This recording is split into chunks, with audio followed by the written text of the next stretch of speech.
Hello, this is Sart Rowe going over why I am a social justice wizard. This is based on a talk that I gave at Just Lead Washington to 30 Access to Justice leaders, and again at Northwest Justice Project to about 200 legal services lawyers. I own a t-shirt. It says Social Justice Wizard. I bought this t-shirt because I made a YouTube video about the use of pronouns and templating in a game. And it brought down the fury firestorm of angry men. And one of those comments, I was called a social justice warrior. My response was, thank you. I care a lot about social justice, but I'm much more of a wizard. And I went out and bought the Social Justice Wizard t-shirt. At the time, I did not realize that Social Justice Warrior was supposed to be a insult. I couldn't even imagine how that could be insulting. Social justice is an awesome thing, and yes, I fight for it on a daily basis. I believe you cannot be neutral on a moving train, and that's what our society is it's a train that's slowly moving itself off of a cliff, treating a lot of people really terribly, and creating some policies that harm people systemically. I also believe that information is power, but like all power, there are those who want to keep it to themselves, and it is my job and my duty to help democratize information and knowledge so that we can be more informed citizens of the world. I also believe strongly in personal responsibility. Personal responsibility is not mutually exclusive with helping people, giving them community, giving them education, and giving them the resources that they need to actualize and become amazingly powerful people. I ran a social justice game jam trying to create games that teach people about the law and empower them to use their legal rights and to understand how the legal system works.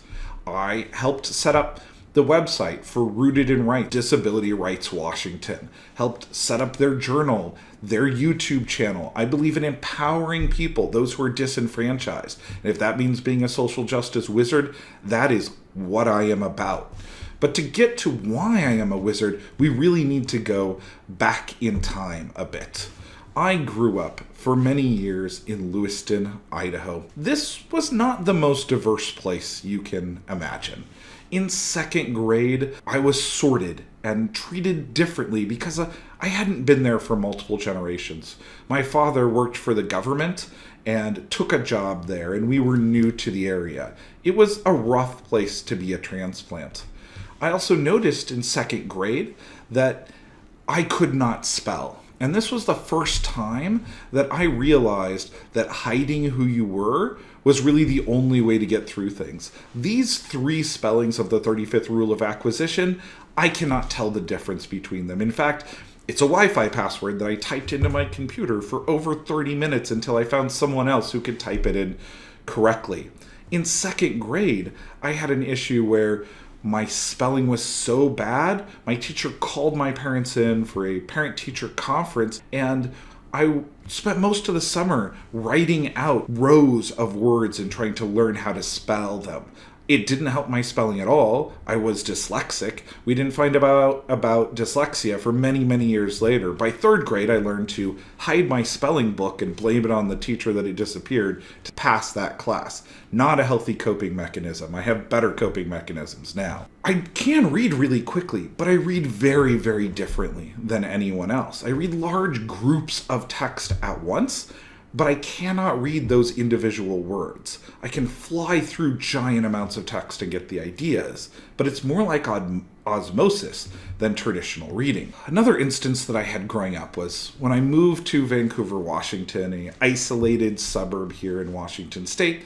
I was a bit of an outcast. I dressed in black in high school, and I spent a lot of time hanging out at gay clubs in the Portland area. Had access to a car, I drove at 16, and at 15 my friends would drive me. Coming back to school though, and being this independent person that hung out at gay clubs and dressed a bit on the goth side did not always go over well. My first year in high school, I also had braces. Braces are really a way to pay someone to torture you on a monthly basis, causing infinite pain and suffering. I had these for years, and I finally got them off in high school. I was so happy. It just made me ecstatic. And one of the first things that I did with this happiness was I became more confident. And during a passing period in school, I had a little bit of an issue with a jock that was about 1.5 feet taller than me. He took umbrage to how I spent my weekends, which was basically hanging out in Portland, partying with friends, and enjoying life. After standing up, he hit me, so I hit him back. We hit each other a few times. Next thing you know, I'm on the floor with a fist coming right through my front 2 teeth, giving me double root canals, breaking my front 2 teeth. This did not go over so well with my parents. Their response to this was not, "Are you okay?" It's, "What are you doing? You just got your braces off." Another year of braces later to straighten out those front 2 teeth. I learned that hiding who I was an essential skill to make it through high school. I spent a lot of time in Portland. Portland was much more accepting. Pal's Books was one of my havens. There were 24-hour places on 21st and 23rd, and that's really what allowed me to make it through school. Well, that and my parents bribing me with a gift certificate to Pal's to graduate, because I really didn't care about high school. I learned little to nothing outside of speech and debate for 4 years of public high school. This did not help me with getting a job later. My grades were abysmal. I still had no reasonable accommodation. And D's in high school pretty much qualify you to work at a food processing plant. I worked at Greg Foods, and they had a machine that would sleeve butter. Take butter, put these sleeves around it. They left this machine, though, unattended a lot of the time, and occasionally it would eat a few thousand cubes of butter and mash them together with the tin foil. And then they would hire me to stand in the freezer and remove the tin foil from the butter so that they could put it back through the machine. This was one of the low points in my life. I was miserable, frozen, loved to read, a passionate lifelong learner that only qualified for doing really difficult manual labor jobs that bored me to tears. Fortunately, about that same time, I ran into Reed College, beautiful campus over in Portland, undergrad institution that had a policy at the time where for $150, anybody could audit a class as a member of the community. After auditing one class, I found out that the professors there were awesome, and they didn't actually care whether you paid the $150. As long as you followed along in the class, you didn't cause disruptions, and you cared passionately about the topic. I sat in on a lot of classes there. It inspired me to really go back to school and finish my degree. I looked at getting into Reed, but my high school transcripts were pretty abysmal, so I went to Clark College. I realized at this point that community college has some pluses. It costs significantly less. They had an awesome speech and debate program, but it was not Reed level classes for anything else outside of CSE. Surprisingly, we had an awesome computer science and engineering department. Most of the other classes, though, were really, really rough. There's really two sides of the education system. One of those where you spend a lot of money and get an incredibly amazing education around other people who love education and are super passionate. The other one where you spend little to nothing or a lot less and you get a very questionable education. There's a lot of privilege and opportunity that comes from where you go to school, although I didn't fully realize how much those opportunities really mattered on who you knew or where you were. I was still at this point having to pass and hide. My grades in community college were not very good. I had to interview each of my teachers to see if they would let me do oral exams, and I had to avoid written homework at all if I wanted to pass in any way. It made me feel really terrible about my academic skills, and it did not give me the confidence that I really needed at that point in time. I cannot tell you how important it is to be able to show what you know in a meaningful way. And it wasn't until I got to University of Washington, and specifically the information school, that I got my first full psychological evaluation, learned a little bit about what the Americans with Disability Act was, and got a reasonable accommodation that allowed me to do all of my exams orally. This accessibility was just incredible. When I went to talking to a professor about what I knew about their class, my grades went from low C's to high B's and A's overnight. My GPA was radically different once I got into the information school and got a reasonable accommodation. This access changed who I was and what my potential was. The other thing that really helped me was in law school was finding my first real mentor in Margaret John.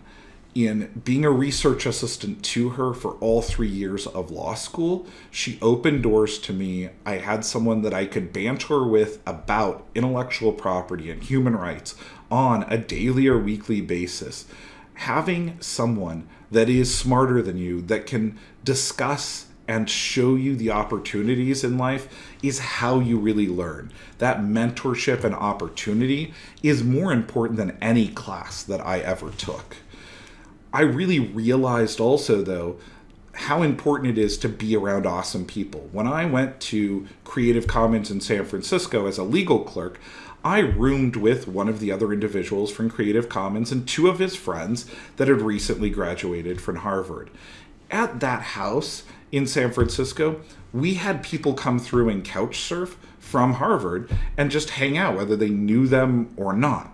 It was an incredible opportunity to meet some amazing people and learn from that network. That community and that network is so powerful, and it is an opportunity that each person should have access to. After leaving law school, I had a newfound confidence in who I was, what my potential was, and the ways that I could express that. Now, I value a diverse, inclusive, accepting environment where people can work together, collaborate, and help each other.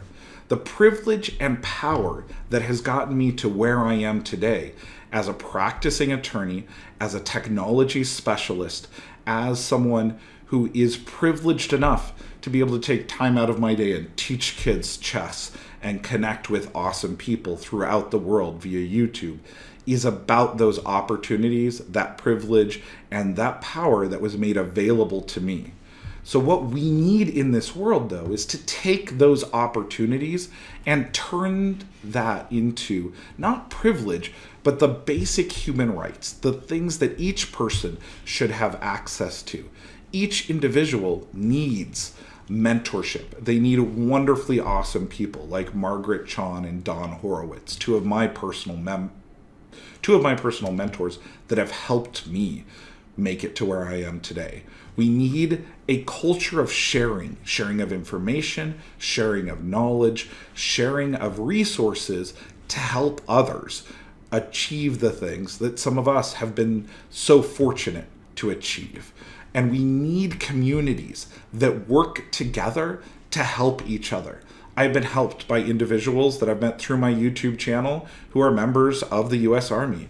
I've been helped by individuals who play Magic the Gathering. I've been helped by the maker and hacker community that is Jigsaw Renaissance. I've been helped by the board game community that includes Meeples included. And I have infinitely gained from my participation in Students for Free Culture and free culture throughout the years. These communities of support have allowed me to travel, to learn, and to achieve in ways that other people need access to those same things. I could not do it without those giants and those wonderful people in the community that help me every day. So if you would like to join me as a social justice wizard in creating those open, inclusive communities that empower people, subscribe to the channel, connect with me on social media, and become your own social justice champion. Thank you. Choose your path wisely.